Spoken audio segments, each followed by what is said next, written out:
पिंडी भटियां यौम इत्तिसाल कश्मीर के हवाले से रैली निकाली गई। Rally government high school number 1 से दुल्ला भट्टी चौक तक निकाली गई। रैली में स्कूल कॉलेज के बच्चों समेत रेस्क्यू पुलिस ताजिरों समेत शहरियों की बड़ी तादाद ने शिरकत की। रैली की क़यादत असिस्टेंट कमिश्नर वासिक अब्बास ने की। मकबूजा कश्मीर में भारतीय फौजी की जानिब से किए गए लॉकडाउन को 730 दिन मुकम्मल।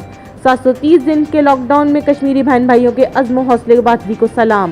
क्या सिर्फ कश्मीर के मामले में आलमी बिरादरी सो रही है? आलमी बिरादरी को आगे आकर अपना किरदार अदा करना चाहिए ताकि दूसरी कौमों की तरह कश्मीरी भी अपने वतन में अमन व सुकून से रह सकें।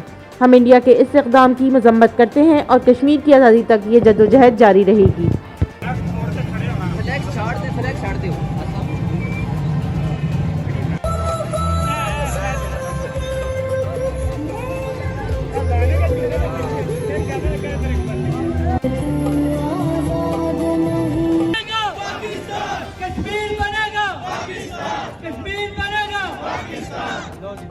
कश्मीर को जेल की सूरत बना के रखा हुआ है, उसके खिलाफ उसकी हम शदीद मजम्मत करते हैं। इसीलिए इकट्ठे हुए हैं कि हम दुनिया को बता दें कि हम अपने कश्मीरी भाइयों के साथ खड़े हैं इंशाअल्लाह।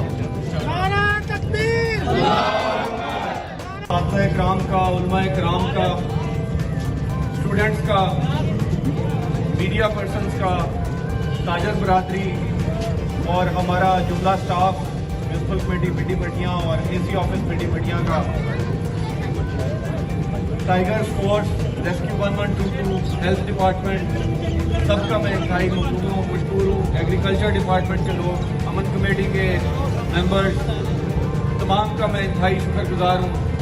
आपने इस रैली में शामिल होकर इसको कामयाब बनाया। आज के दिन का बुनियादी मकसद जो है वो ये है कि जो 700 दिन से ऊपर का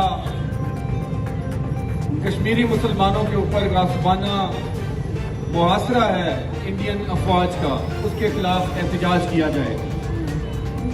और जिस तरह से भारत ने कश्मीर को और कश्मीरी अवाम को पाबंद किया हुआ है जबरन,